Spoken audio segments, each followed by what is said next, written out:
So, ayan. Good morning, mga kadiskarting ina. Good morning sa inyong lahat. So, ayan guys. Kakain tayo ng almusal.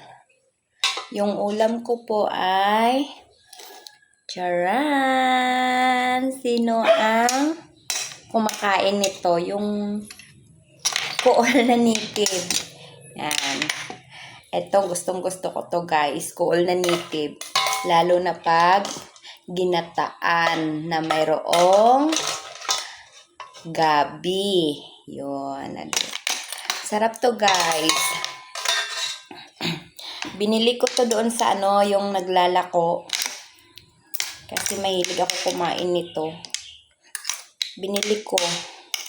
Tapos ito yung inulam ko. So, kain tayo guys. Ito yung ulam na na pinakamamahal mong ulam. Alam niyo kung bakit? Kasi bago mo to siya isubo, kailangan i-kiss mo muna siya ng maraming beses bago mo siya kainin. Ito yung pagkain niyan, guys. Ganito yung pagkain niyan. Ganito. Harap. Diba? Kaya, kayo wag kayong maarte kung ano yung merong pagkain kayo, kainin nyo. Importante, lagi kayong busog. Kain tayo. Ayan lang. I-share ko lang sa inyo yung ulam ko ngayong umaga. Kung hindi kayo marunong magsip-sip nito, kailangan kuha kayo ng stick.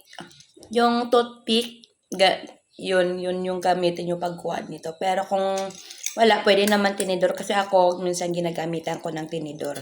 Ginaganyan ko lang. Ayan. Kasi mahirap siya kunin. Ayan. Ginaganyan ko lang. Yummy. Mananam kasi siya pag may gata. Sarap ng kain ko pag ganito ulam ko.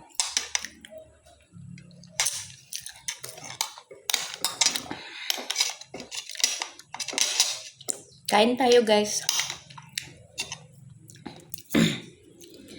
Nasanay kasi akong ganito lagi ulam, mga gulay, ganun. Kasi laking probinsya po ako. So, dapat pag laking probinsya ka, dapat hindi ka maarte.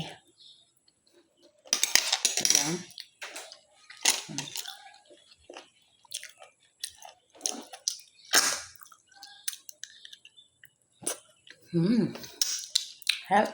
Nalinis naman yung kamay ko guys. Naghugas ako bago kumain.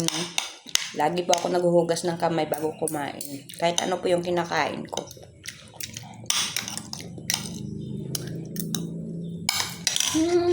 Thank you sa pagpapanood nyo. Bye!